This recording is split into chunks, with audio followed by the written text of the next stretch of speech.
Assalamualaikum warahmatullahi taala wabarakatuh. Selamat sejahtera dan salam perkenalan daripada saya selaku pembentang pada hari ini. Nama saya diberi Muhammad Daniel bin Muhammad Arif sebagai pelajar USIM dan seterusnya yang dihormati pensyarah selaku penyelia saya Profesor Madya Dr. Nisar Muhammad Ahmad dan para panel dan para penonton sekalian. Baiklah, saya akan membentangkan tajuk bagi konferensi ini yang berkenaan kelayakan dan penerimaan masuk peguam syar'i di Malaysia menurut analisis perbandingan di negeri-negeri terpilih. Baiklah, kita tanpa membuang masa kita pergi kepada pengenalan yang mana dari sudut pengenalan ini, profession peguam syar'i adalah elemen penting dalam setiap perundangan syariah di Malaysia. Sebagaimana yang kita tahu, individu yang diamanahkan untuk mewakili pihak-pihak dalam prosedur mahkamah syariah ialah peguam syar'i. Yang mana keberkesanan dan profesionalisme peguam syar'i ini bergantung kepada kelayakan dan proses penerimaan masuk yang sangat ketat. Walau bagaimanapun, terdapat perbezaan yang ketara antara negeri-negeri dalam menetapkan syarat kelayakan dan prosedur penerimaan masuk peguam syar'i.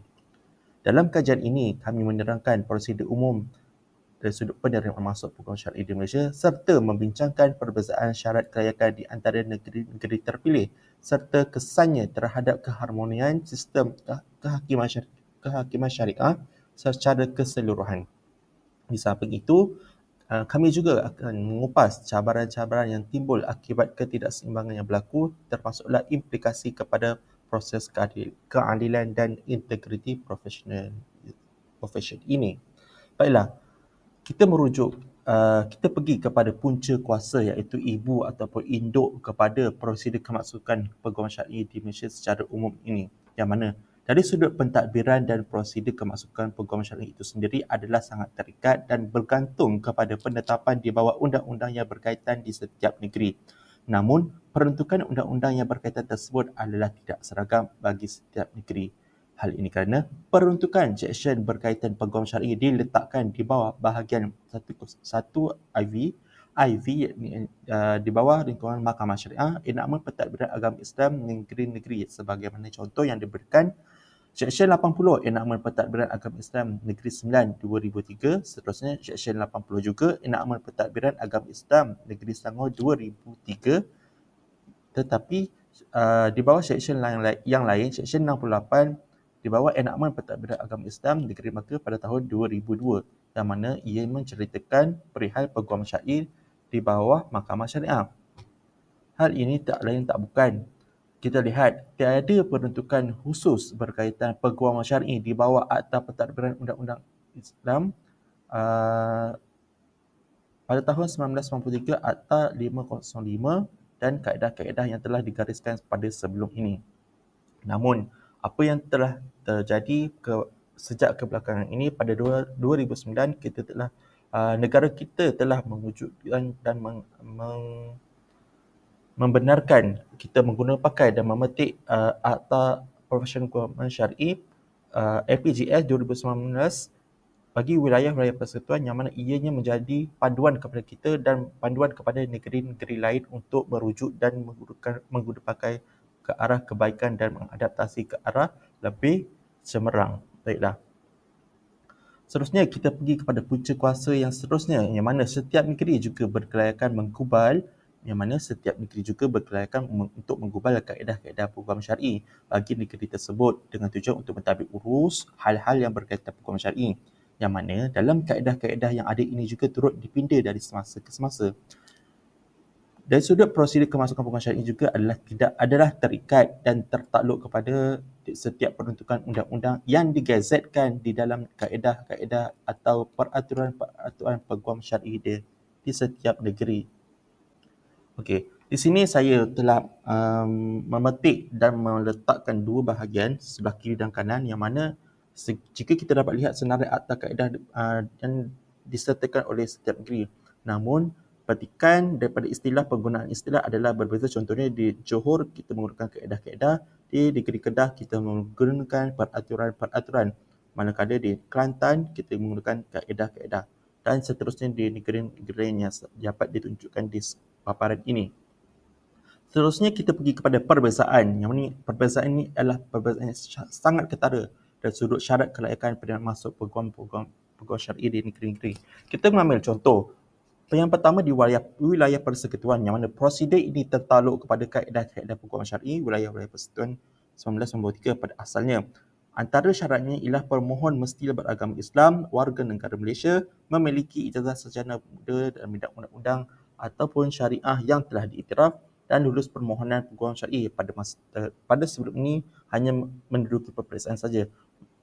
Malahan pada APJS yang terkini adalah mereka perlu memohon mengikut kategori masing-masing, sama ada kategori A, B, C ataupun D. Ada 4 kategori. Iaitu yang terkini di bawah APJS 2019. Yang seterusnya kita pergi kepada Selangor. Negeri Selangor telah mensyaratkan kelayakan adalah berdasarkan kaedah-kaedah peguam syar'i Negeri Selangor 2008. Yang mana pemohon mestilah beragama Islam, warga negara Malaysia, berumur 21 tahun dan memiliki kelayakan dalam bidang undang-undang ataupun syariah daripada institusi yang diiktiraf. Selain itu, pemohon juga perlu menghadiri temu duga dan yang dikendalikan oleh Jabatan Kehakiman Syariah Selangor di bawah kendalian Mahkamah Syariah Negeri. Seterusnya kita pergi kepada Negeri Sembilan.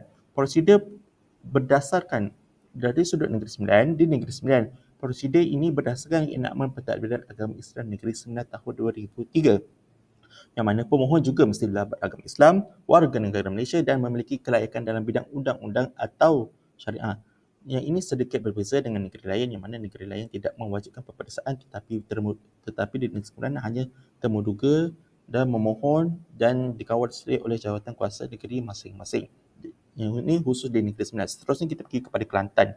Yang mana Kelantan amatlah mudah, yang sebagaimana kita tahu hanya perkara dikendalikan oleh Enakmen Pentadbiran Agama Islam dan Adat Istiadat Melayu Kelantan 1994. Hanya sekadar memiliki ijazah sarjana syariah tanpa perlu ada diploma lanjutan syariah ataupun diploma kehakiman seperti yang diperlukan di negeri lain seperti di Selangor. Kelantan adalah amat mudah, hanya perlu memohon dan menjawab peperiksaan. Seterusnya jika lulus dan anda akan ditauliahkan sebagai peguam syar'i di negeri Kelantan. Baik. Seterusnya kita pergi kepada kesan. Daripada sudut tadi kita pergi sekarang kita pergi kepada kesan ketidakseragaman syarat penerimaan masuk peguam syar'i di Malaysia. Yang mana kesan ini mengakibatkan sistem kehakiman syariah di Malaysia merupakan salah satu komponen penting dalam pentadbiran undang-undang Islam yang mana ianya berfungsi di bawah bidang kuasa negeri seperti yang ditetapkan oleh Perlembagaan Persekutuan Malaysia. Setiap negeri mempunyai kuasa untuk menggubal undang-undang yang berkaitan dengan pentadbiran mahkamah syariah, termasuklah syarat penerimaan masuk peguam syariah.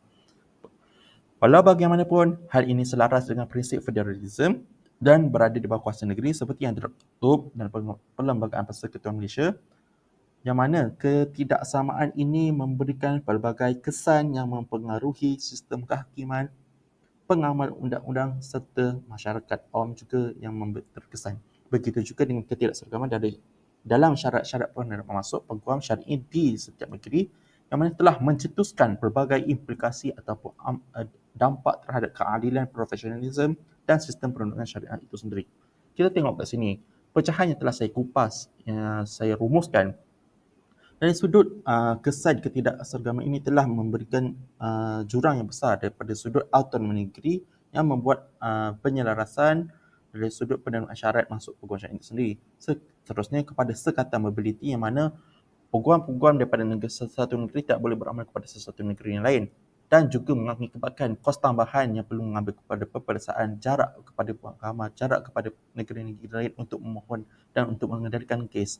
Termasuk juga kes memberi kesan kepada anak guam, kerana anak guam itu sekiranya berada di satu negeri dan maka anak guam terpaksa mencari peguam yang boleh mengenalikan kes tersebut di negeri tersebut sahaja, tidak boleh seperti bidang kuasa sivil lah. Okey, seterusnya kita pergi kepada cabaran-cabaran ketidakseragaman syarat kelayakan penerimaan masuk peguam syar'i di Malaysia. Di sini kita rumuskan pada 4 lah. Yang pertama, ketidakseragaman perundangan negeri dan pengiktirafan sijil akademik. Di setiap negeri, mereka mempunyai perundangan dan prosedur yang tersendiri.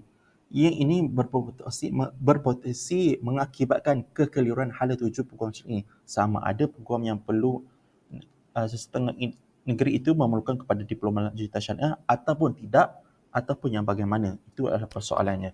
Yang kedua, ketiadaan badan kawal sedia tunggal untuk hukum syar'i, yang mana penetapan prosedur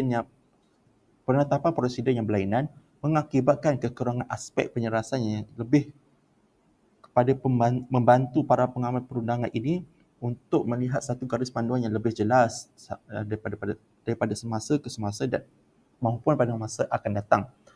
Dan ketiga adalah kekangan mobiliti peguam syar'i antara negeri-negeri. Sebagaimana telah sebutkan sebelum ini, telah mengakibatkan mengurangkan perkhidmatan peguam syar'i di negeri lain ke satu negeri lain dan menyukarkan autonomi para peguam syar'i untuk beramal di seluruh Malaysia. Yang terakhir adalah ketidakseimbangan kualiti dan standard latihan peguam syar'i, yang mana syarat-syarat kelayakan yang tidak seimbang ini telah menjejaskan dan juga mencacatkan para peguam yang beramal untuk memohon di salah satu negeri dan ke satu negeri yang lain sama ada hanya perlu kepada diploma lanjutan ataupun hanya sekadar ijazah sarjana syariah sahaja, ataupun hanya perlu mengikuti kursus, ataupun hanya perlu mengikuti chambering, ataupun hanya perlu mengikuti interview dan selainnya. Baiklah, oleh kerana itu kita pergi kepada cadangan penambahbaikan, yang mana jadi sudut ini yang pertama, cadangannya ialah mewujudkan satu badan profesional yang menguruskan pentadbiran peguam syar'i. Sebagaimana kita ambil contoh peguam sivil di Malaysia yang dikendalikan dan dikawal oleh Bar Kaunsil menurut Seksyen 41 Kursus 1 Profession Undang-Undang Akta 1976. Manakala peguam syariah hanya tertakluk oleh kaedah-kaedah peguam syar'i yang mana berbeza di setiap negeri, yang mana dan mengakibatkan tiada satu badan rasmi yang menyeragamkan dan mengawal peruntukan setiap negeri tersebut. Seterusnya, kita lihat contoh sistem perundangan di luar negara seperti Arab Saudi. Peguam di dalam bidang muamalat dan syariah di negara tersebut dikawal oleh Saudi Bar Association, di mana mereka menggariskan satu objektif terhadap penubuhan badan tersebut. Justru itu, penubuhan satu badan profesional ini adalah amat penting bagi meletakkan peguam syar'i sebagai satu entiti yang profesional dan meningkatkan standard profesion ini. Objektif ini adalah seperti yang ditunjukkan dalam paparan di skrin. Baiklah, seterusnya kita pergi pada cabaran yang kedua, iaitu menyeragamkan tempoh latihan dalam kamar atau chambering. Kita dapat lihat ada sesetengah negeri yang memperuntukkan latihan dalam kamar atau chambering selama 3 bulan, ada yang contoh juga 6 bulan, ada yang juga 9 bulan. Ini perbezaan yang sangat ketara yang boleh kita lihat dan boleh mengakibatkan kualiti dan mutu pelajar chambering tersebut adalah sama ada di tahap kualiti, cemerlang ataupun baik. Seterusnya kita lihat kepada cadangan penambahbaikan dari sudut menetapkan satu prosedur atau peraturan bagi pelatih dalam kamar ini. Dalam perundangan sivil kita dapat lihat mereka yang telah mendapat syarkal boleh menghadiri kursus etika dan boleh mengendalikan kes-kes pro bono. Ianya berbeza dengan peguam syariah, yang mana tiada sebarang prosedur atau peraturan yang ditetapkan untuk mengawal kesedia latihan ini. Malahan, para chambering syariah juga tidak boleh membuat mention, tidak boleh mengendalikan sebarang kes dan hanyalah mengikuti peguam master mereka sahaja. Sama ada dari sudut perbicaraan awal sehinggalah proses perbicaraan yang sedang berjalan, sehinggalah penghujung proses perbicaraan itu selesai, peguam syar'i pelatih dalam kamar syariah ini hanya sekadar belajar dan mengikuti proses daripada peguam senior, iaitu ataupun kita panggil sebagai master sahaja. Dari sudut cadangan penambahbaikan yang terakhir ialah menyelaraskan kaedah peperiksaan serta temuduga dan pengendorsan tauliah peguam syar'i. Dari sudut struktur soalan peperiksaan dan temuduga juga berbeza-beza yang kita dapat lihat di setiap negeri, yang mengakibatkan tahap kemahiran dan kefahaman setiap para peguam itu berbeza-beza. Dan ketidakselarasan ini menyebabkan para peguam tidak mudah untuk memohon tauliah di negeri lain, yang boleh menyebabkan mereka tidak boleh fokus kepada setiap kes sekiranya ada di negeri tertentu dan hubung kait kepada negeri-negeri yang berlainan. Yang mana sistem pengendosan tauliah juga berbeza di setiap negeri, di mana setiap negeri membenarkan peguam syar'i untuk mempunyai tauliah di satu negeri sekadar untuk membuat tampalan permohonan saja. Tetapi peguam syar'i juga yang ingin memohon dan diendoskan ini hendaklah mendapatkan perlu menjalani peperiksaan dan temuduga semula biarpun mempunyai tauliah di negeri yang lain. Tujuan kepada cadangan kami ini adalah untuk mengurangkan kos permohonan tauliah dan memberi ruang kepada para pemohon dan peguam syar'i yang beramal di negara lain untuk beramal di seluruh negeri di seluruh Malaysia. Baiklah, setelah kita membincangkan kepada aspek daripada awal sehingga ke cabaran, kepada kesan dan cadangan penambahbaikan, kita melihat pelbagai aspek yang telah dirungkakan dan dibincangkan. Kita mengharapkan untuk kita menatijahkan dan menotahkan agar jawatan-jawatan kuasa dan majlis peguam syar'i di negeri dapat berbincang dan berduduk bersama dengan Jabatan Kehakiman Syariah Malaysia untuk menggaris menaik taraf dan mengangkat martabat para peguam syar'i seiring dengan mengangkat martabat Mahkamah Syariah di masa akan datang. Baiklah, sekian sahaja daripada saya selaku pembentang. Terima kasih.